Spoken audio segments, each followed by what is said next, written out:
હું તો એમ વિચારતી હતી કે એકવાર ભાઈ ભાભી પાસે જઈને માફી માંગી આવું. શું બોલી તું? તને તારા છોકરાના દુશ્મનની માફી માંગવાના કોડ જઈ ગયા છે? અરે તારામાં કઈ બુદ્ધિ જેવું છે કે નહીં? મને એક વાત તો જવાબ આપતો. તું તારા છોકરાની સગી જનેતા છો કે પછી સાવકી છો? અરે ભગવાને તને 7 ખોટનો દીકરો આપ્યો છે તો કઈક તો કદર કર. અને છતાંય જો એમ નો થતું હોય અને ઈ ચા વાળાનું બહુ લાગી આવતું હોય ને તો એક કામ કર, ઉપાડ તારા પોટલા અને રે એમના ભેડી. પછી ઉકાળ ચા અને ધો વાહણો. પણ એક વાત યાદ રાખજે, પછી ઈ જ તારા હગા અને ઈ જ તારા વાલા. આ ઘરનો ઉમરો પછી નહીં ચડવા દો. બોલ, મંજૂર છે? તો હાલ મૂકી જાવ એના ઉમરા લગણ. ના બા, હું તો ખાલી કહેતી હતી. પણ હું ખાલી નથી કહેતી. નીકળ, નીકળ મારા રવાડામાંથી રે. આવી મોટી માફી માંગવા વાળી, ચલ જા.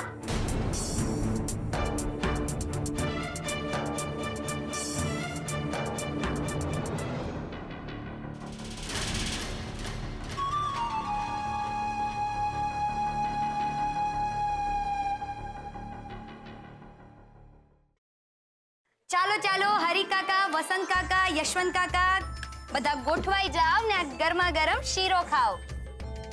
શીરો ના હો બેટા, અમારે તો મોહનભાઈની ચા જ બસ છે. કેમ? જરાય નહીં હા. છેલ્લા 25 વર્ષથી તમે ભવાની ટી સ્ટોલની ચા પીતા આવ્યા છો, પણ આજે મોહન એન્ડ ડોટર્સ ટી સ્ટોલનો પહેલો દિવસ છે અને એમાંય તમે તો પહેલા જ કસ્ટમર્સ, એટલે મોઢું મીઠું તો કરવું જ પડે ને. ભલે ભલે, જેવી ઈચ્છા. અરે બેટા, એમની શુભેચ્છાઓ આપણી સાથે જ છે કે મોહનની 3 દીકરીઓ અને એના ટી સ્ટોલની ઉત્તરોત્તર પ્રગતિ થાય. આપણે જોયેલું સપનું બહુ ઝડપથી સાકાર થાય. શું કહો છો યશવંતભાઈ? તથાસ્તુ.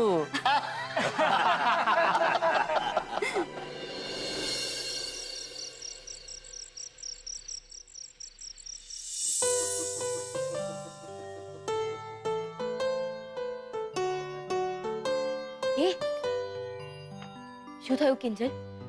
પપ્પાના રૂમની લાઇટ્સ ઓફ થઈ કે નહીં? હા, થઈ તો ગઈ છે. અને હવે આપણે જલ્દીથી પપ્પાનું કુશન બનાવવાનું સ્ટાર્ટ કરીએ.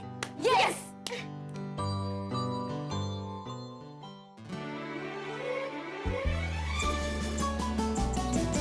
દીકરી તો ટેકો છે, દીકરી તો દોસ્ત છે, દીકરી જ્યાં હોય એ ફળિયામાં મોજ છે.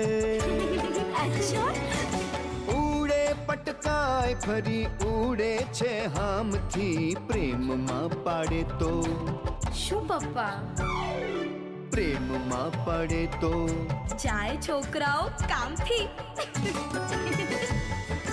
એલઈડી નહીં એ તો ટમટમ તોફાનસ છે. દીકરીનું અજવાળું સમજે તે માણસ છે. રંગ સાહસનો આંખોમાં ભર્યો, રંગ સાહસનો આંખોમાં ભર્યો. દીકરી વાલનો દરિયો, દીકરી ભાલનો દરિયો, દીકરી વાલનો દરિયો.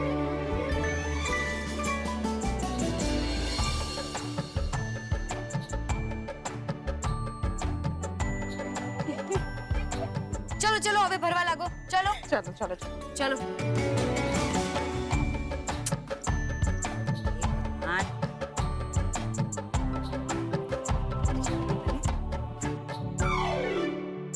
બેટા કિંજલ, બીજલ ઊંઘ્યા નથી હજી સુધી. બાપરે, પપ્પા લાગે છે અહીંયા જ આવી જશે.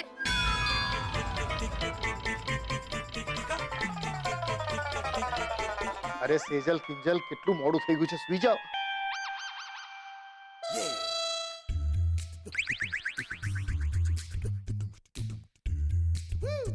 મોહનના વાંદરાઓને શું થઈ ગયું?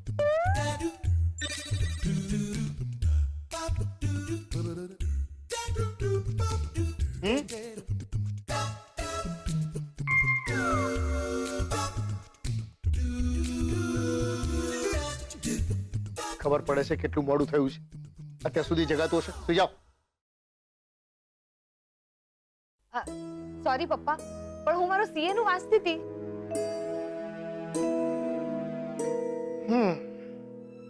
બુક વગર?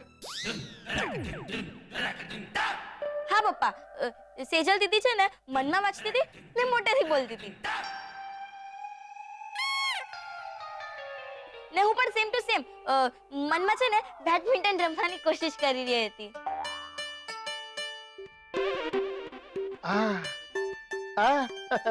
એ તો દેખાય જ છે.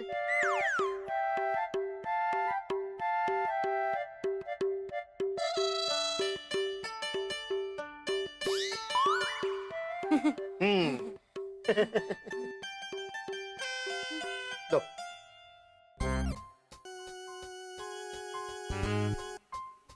રૂ. પપ્પા સાચું કહી રહ્યા છે.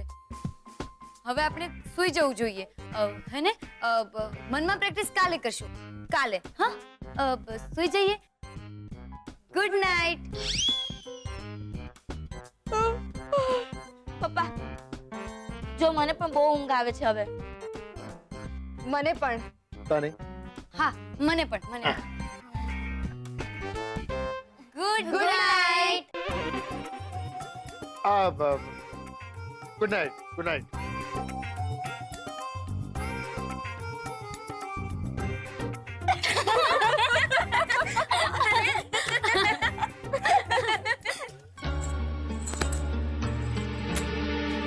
ક્યાં ગઈ વીટી?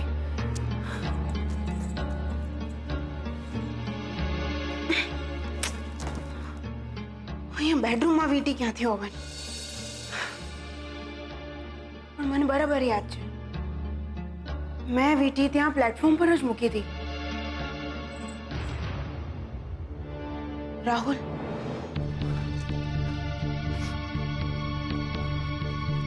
રાહુલ બેટા. હા મમ્મી. બેટા, જે દિવસે હું ને બા રસોડામાં જમવાનું બનાવી રહ્યા હતા ત્યારે તું અહીંયા જ બેઠો હતો. જ્યારે મેં મારી વીટી... એટલે તું કેવા શું માંગે છે? એ વીડિયો મેં લીધી છે? ના બેટા, એમ નથી કહી રહી. પણ જે વીડિયો હતી એ ખૂબ મોંઘી હતી અને આજના સમયમાં એવી વીડિયો મળવી મુશ્કેલ છે. અરે શાકના કચરાની હારે હારે ક્યાંક ફેંકી દીધી હશે. આટલી મોંઘી વીડિયો લેવા જઈએ ને તો... એ મારી માં, આવું ના બોલો બા. અને તને ખબર છે અત્યારે ધંધો કેટલો મંદો ચાલે છે ને એમાં આને આટલા મોંઘા નંગવાળી વીટી હોય ને. નંગ તો તારી આ બૈરી છે, બૈરી. સાચી. 1% ભલીવાર નથી હોતો કોઈ કામમાં. રાહુલ, હું તને વિનંતી કરું છું, તું એકવાર યાદ કર. બસ કર મમ્મી. મારે ગાંધીનગરથી અહીંયા આવું જ નતું જોયું. તું ઈચ્છતી જ નથી ને કે હું અહીંયા રહું. જ્યારે હોય ત્યારે નોકરી કરવા જા, નોકરી કરવા જા એમ કરીને મને ઘરની બહાર કાઢવાના મોકા જ શોધતી હોય છે. તો ઠીક છે મમ્મી, હું ચાલ્યો જઈશ 2-4 દિવસમાં. પછી રહેજે તારી વીટીઓ અને બંગડીઓ જોડે. રાહુલ, મારી વાત તો સાંભળ. હવે તું મારી વાત સાંભળ. રાહુલ જે પણ બોલીને ગયો છે ને એમાંનું આટલું પણ સાચું થયું ને તો હું તને પણ આ ઘરમાં નહીં રહેવા દઉં, સમજી તું? અને અત્યારે મહેરબાની કરો અને વીટીઓ શોધો. નહીતર એક કામ કર ને, તારા બાપુજીના ઘરે વહી જા ને. તારા બાપુજીના પૈસે આટલા મોંઘા નંગવાળી વીટી બનાવીને લઈ આવ એટલે વાર્તા પતે, સમજી? નહીં તો શું? ના ના, ચા વાળા બહુ વાલા લાગે અને હાગો દીકરો ચોર.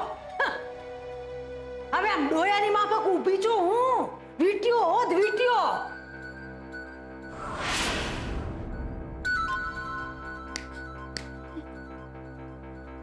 સંભળાયું? તો વીટી શોધો.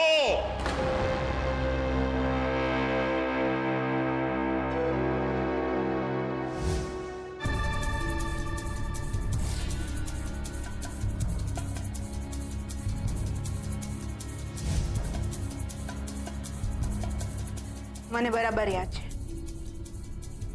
મેં વીટી પ્લેટફોર્મ પર જ મૂકી હતી અને બહારનું કોઈ ઘરમાં બીજું આવ્યું નથી. વીટી ગઈ તો ગઈ ક્યાં?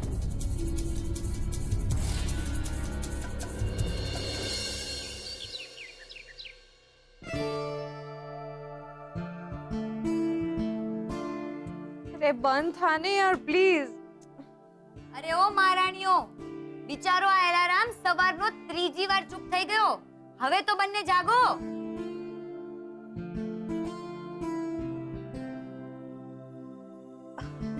આ પપ્પાનું કુશન બનાવવામાં છે ને આખી રાત દમ નીકળી ગયો અને તોય આ મેડમને ખામી જ દેખાયા કરી. બીજલ ઉઠ ઉઠ.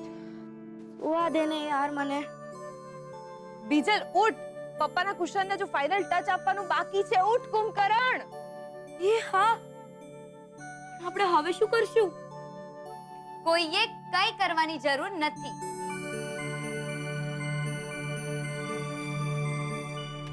ટંટણા ટણાણા ટંટણા ટણાણા ટંટણા ટણાણા. Oh my god. કિંજલ આ શું છે? મને તો વિશ્વાસ નથી આવી રહ્યો. કિંજલ તું આટલી ઓસમ એમ્બ્રોઇડરી કરી શકે છે. હવે તો પપ્પાનો કુશન કવર ચમકી જવાનો હે ને? એટલે નો કમી, 100% પરફેક્ટ હે ને? યસ યસ, 100% નહીં 100 લાખો કરોડ સુપર પરફેક્ટ. હા, એકદમ તારી જેમ. આખી રાત જાગીને તે પપ્પા માટે જ બનાવ્યું ને? હા તો પપ્પા આપણા ભણતર અને ઘડતર માટે આવી કેટલી રાતો જાગ્યા જ હશે ને? એ તો છે. પણ જો અત્યારે પપ્પા જાગી જશે ને તો આપણી આખી સરપ્રાઈઝ ટાઈ ફિશ થઈ જશે. તો હવે છે ને આપણે જલ્દી ત્યાં કુશન કવર કબાટમાં છુપાવી દઈએ. હા, ફૂલ બેટ સા ફૂલ નથી. હા કિંજલ અરે અરે, કેમ કેમ? તું અમને લોકોને રૂપા અને શાંતા કરીને મસ્તી નથી કરતી?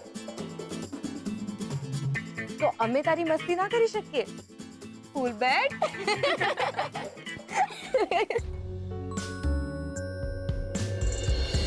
અને હા, બીજલ સ્કૂલેથી પાછી આવે ને તો એને પણ વંચાવજે. ભૂલતી નહીં. ફરી એકવાર વાંચી સંભળાવને. મમ્મી ઓલરેડી 3 વાર વાંચી ચૂકી છું. તો જ ચોથી વાર વાંચ. ને આ વખતે પેલી દીકરીઓના હક વાળી વાત લખી છે ને ત્યાંથી વાંચ. ઠીક છે. લખ્યું છે હા કે મોહનની દીકરીઓ એ ફક્ત દુકાનનું નામ નહીં પણ નવી વિચારધારા છે. આ વિચાર દીકરીને જન્મની સાથે પારકી, સાપનો ભારો અને બોજો ગણતા લોકોના ગાલ પર સણસણતો તમાચો છે. અને મોહનભાઈના આવા ઉમદા વિચારોને જાણી તાપી નગરની કેટલીક સંસ્થાઓએ મળીને મોહનભાઈનું સન્માન કરવાનો નિર્ણય લીધો છે. મીરા, અરે યશવંતભાઈએ તો આપણી દુકાનને આખા તાપીનગરમાં એકદમ પ્રસિદ્ધ કરી નાખી. હે, મને તો લાગે છે કે આટલી બધી નામના મળ્યા પછી આ આંખોથી જે સપનું જોયું છે ટી કાફેનું, બહુ જલ્દી પૂરું થઈ જશે. જોજે. હા, જો એવું થાય ને તો તમારા મોંમાં ઘી સાકર. એમ તો પછી મારા કોલેસ્ટ્રોલનું શું? શું તમે પણ. બાકી આ યશવંતભાઈએ આપણા માટે બહુ સારું કામ કર્યું. હા. અરે હજુ મારે શાક વઘારવાનું બાકી છે. અરે ઓહ, પપ્પા એક વાત કહું? આજે આ છાપામાં જે રીતનું લખાઈને આવેલું છે ને એ જોઈને હું ખૂબ ખુશ છું. I am really proud of you. Kinjal બેટા, ગયા જન્મમાં મેં જે તમારી પાસેથી ઉધાર લીધું હતું એ આ જન્મે તમે ત્રણેય દીકરીઓએ મને એક મોકો આપ્યો છે ઉધાર ચૂકવવાનો. એક વાત કહું બેટા, બાપની સેવા દીકરીઓ જ કરી શકે. અરે આ જો આમાં લખ્યું છે ને, દીકરી વાલનો તરી.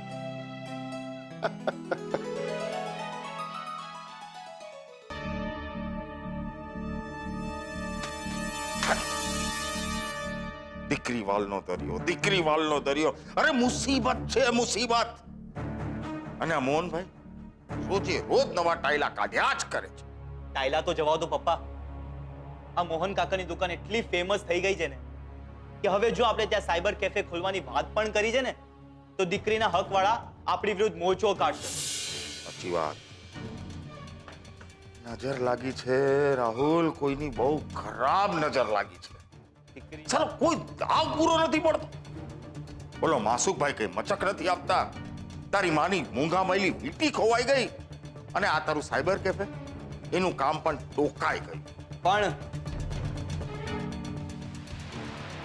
રોકાશે નહીં. એક મિનિટ, આ કાયદા કાનૂન. Relax relax dad. હું કોઈ કાયદો હાથમાં નથી લેવો. તો પછી શું કરીશ? પપ્પા, દાવ રમવામાં પણ હું તમારો જ દીકરો છું. બરણીમાંથી ઘી ના નીકળતું હોય ને તો આંગળી વાકી કરવામાં નહીં, પણ આખી ને આખી બરણી જ ઊંધી કરવામાં માનું છું. એટલે એમ કે પપ્પા, લખવા દો. જેને જેટલું લખવું હોય લખવા દો. દીકરી વાલનો દરિયો. પણ એ લોકોને એ ક્યાં ખબર કે દરિયામાં ક્યારે પણ સુનામી આવી શકે છે.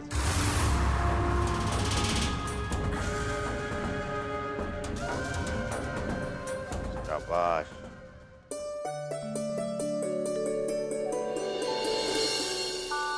દીકરી વાલનો દરિયો. Mohan and daughter's. પપ્પા એ પપ્પા.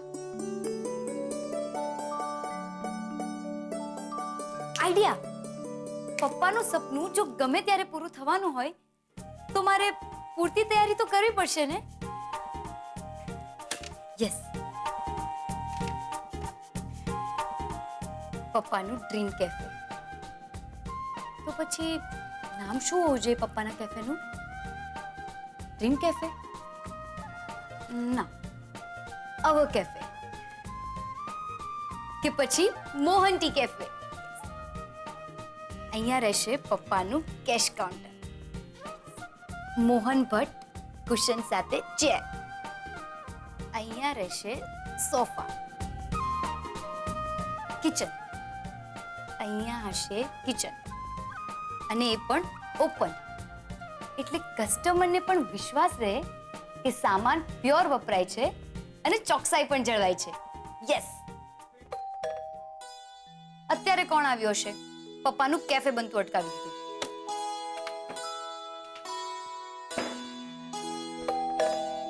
હા હા, આવી આવી, 1 મિનિટ.